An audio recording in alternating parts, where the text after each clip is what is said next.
বাংলাদেশ সহ ৭৫ দেশের নাগরিকদের জন্য অভিবাসী ভিসা প্রদান স্থগিত করেছে মার্কিন ডিপার্টমেন্ট অব স্টেট। তবে স্থগিতাদেশ পর্যটক ও অভিবাসী ভিসা সহ অনভিবাসী ভিসার ক্ষেত্রে প্রযোজ্য নয়। শনিবার ঢাকায় মার্কিন দূতাবাসের অফিসিয়াল ফেসবুক পেজে এক পোস্টে এ তথ্য জানানো হয়েছে। এতে বলা হয়েছে, ৭৫টি দেশের নাগরিকদের জন্য অভিবাসী ভিসা প্রদান স্থগিত করেছে ডিপার্টমেন্ট অব স্টেট, যার মধ্যে বাংলাদেশও রয়েছে। এসব দেশের অভিবাসীদের মধ্যে যুক্তরাষ্ট্রের করদাতাদের ব্যয়ে সরকারি সহায়তা গ্রহণের হার বেশি।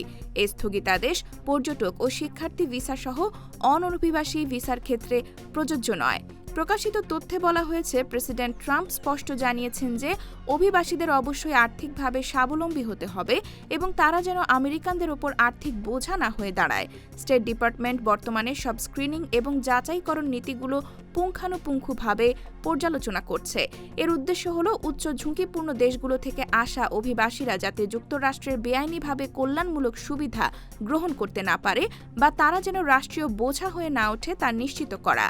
২০২৬ সালের ২১ জানুয়ারি থেকে কার্যকর হওয়া এই সিদ্ধান্তের মাধ্যমে state department Russia, Iran, Iraq, Pakistan, Afghanistan, Brazil, Colombia, Jordan, কুয়েতের মতো দেশগুলোর নাগরিকদের জন্য সকল প্রকার ইমিগ্রেন্ট বা অভিবাসী ভিসা প্রদান স্থগিত করেছে।